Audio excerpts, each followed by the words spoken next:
Perfect job. Yes, Michael. So now we build this set for you, yeah? But we need first move this one to get the space for another one. Yeah, that was it.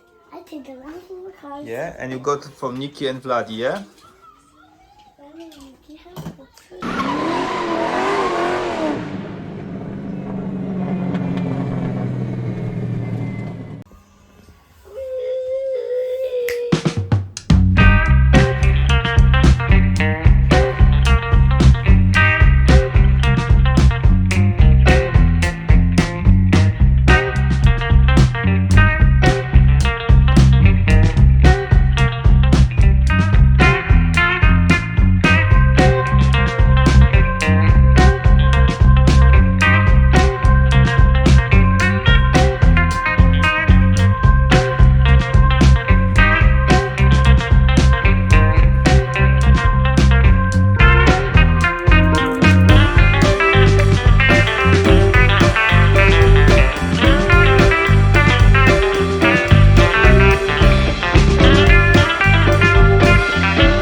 Let it go.